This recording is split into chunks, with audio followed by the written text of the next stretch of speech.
चलो जोहार। अभी हम लोग जिस जनजाति को पढ़ेंगे वो जनजाति का नाम है कोरा। कोरा जानते हो किससे बना है? कोरा वर्ड बना है कोड़ने से। हाँ, नहीं बोलता कि माटी कोड़ो, तो ये जनजाति का मूल काम है मटिया कोड़ना। मूल पेशा क्या है? मिट्टी कोड़ना। मूल पेशा क्या है? मिट्टी कोड़ना। इसलिए ये जनजाति क्या कहलाया? कोरा। झारखंड की अन्य जनजातियों की तरह यह भी प्रोटोस्टाइड है। क्या है? प्रोटोस्टाइड। हाँ, इसको जनजाति का दर्जा मिला है 1931 में। कब मिला है? देखो, जनजाति कहलाने के लिए बहुत कुछ चाहिए। डेवलप बस्ती से दूर होना चाहिए, एग्रीकल्चर सेक्टर से पर भी बहुत ज्यादा माने आधुनिक ढंग से खेती की प्रक्रिया भी होनी नहीं चाहिए। पिछड़ापन का जितना लक्षण है वो पीक पर होना चाहिए, तभी लिस्ट बनता है कि इसको किस में रखा जाए।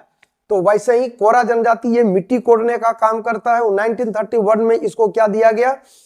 हाँ, एसटी का दर्जा दिया गया। ये भी आता है किसके अंतर्गत? प्रोटोस्टाइड में। किस में आता है? प्रोटोस्टाइड में। इसको कहीं कहीं पर धांगर भी कहा जाता है। अरे डांगर वर्ड बोलता है ना जानवर को, तो इतना साला अखर अखर के माटी काटेगा तो धांगर नहीं कह करके डांगर नहीं कह करके धांगर बोला। ये कौन जनजाति पढ़ रहे हो? कोरा। मिट्टी कोड़ता है के कारण कोरा कहलाया। डन है। 1931 में जनजाति का दर्जा है। अन्य जनजाति की तरह ये भी प्रोटोस्टाइड है। इसको भी धांगर कहा गया। वधु मूली को कहा जाता है गीती, युवागिरी को कहा जाता है गीती ओड़ा। क्या बोलते हैं? गीती ओड़ा। क्या बोलते हैं? गीती ओड़ा। क्या बोलते हैं? गीती ओड़ा। क्या बोलते हैं? गीती ओड़ा। और यही गीतो ओड़ा मांझी में भी चलता है यार। बात समझ में आया? और इन लोगों के वधु मूल्य का नाम है पौन। क्या नाम है? तो वधु मूल्य और युवागिरी भूलना मना है। वधु मूल्य को क्या बोले? पौन। वधु मूल्य को क्या बोले? पौन। वधु मूल्य का मतलब लड़का पक्ष लड़की पक्ष को पैसा देगा। लड़का पक्ष लड़की पक्ष को पैसा देगा, क्योंकि आदिवासी कल्चर में बाल विवाह होता नहीं है। एक जवान लड़की जाएगी तो अगले के घर में एक काम करने वाले की कमी होगी कि नहीं, तो उसका मुआवजा भरोगे कि नहीं? दैट इज वधु मूल्य। उसके पीछे का कंसेप्ट यही है कि एक अर्जक मेंबर मेरे यहां से जा रहा है तो तुमको देना होगा। कौन जनजाति पढ़ रहे हो? कोरा। कोरा मैंने की कोरा, माटी कोड़ा, धांगर हो, माटी कोड़ा धांगर हो। प्रोटोस्टाइड है, 1931 है। फिर तुम्हारा युवागिरी का नाम गीती ओड़ा है। वधु मूल्य का नाम पौन है। वधु मूल्य का नाम पौन है। इन लोगों का धार्मिक प्रधान कहलाता है बैगा। जो पूजा पाठ करेगा पंडित जी कहलाएगा बैगा। और गांव का मुखिया कहलाता है महतो। गांव का मुखिया क्या कहलाया? महतो। क्या कहलाया? महतो। मैंने मेन मुखिया कौन हो गया? महतो। और महतो को जो सहयोग करेगा वो कहलाएगा प्रमाणिक। क्या कहलाएगा? प्रमाणिक। और इसको सहयोग करने वाला, या यूं कह लो कि इसके बाद एक आता है वो कहलाएगा जोग मांझी। तो दिमाग में रखना ना, महतो। महतो। गांव का मुखिया क्या कहलाया? महतो। गांव का मुखिया क्या कहलाया? महतो। गांव का मुखिया क्या कहलाया? महतो। आ गया कौन जनजाति? कोरा।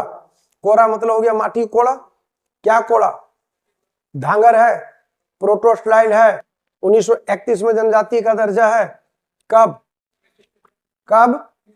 1931 में। प्रोटोस्टाइड है, कोरा है, धांगर है, गीतियोड़ा है।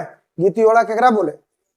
हाँ, गीतियोड़ा, गीतियोड़ा, गीतियोड़ा, गीतियोड़ा, पौन, वधु मूल्य, पौन, पौन, पौन, पौन।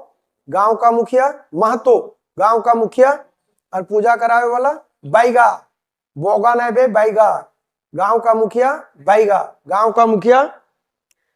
डंडन है। Final round, last round. कौन जनजाति पढ़ रहे हो? कोरा।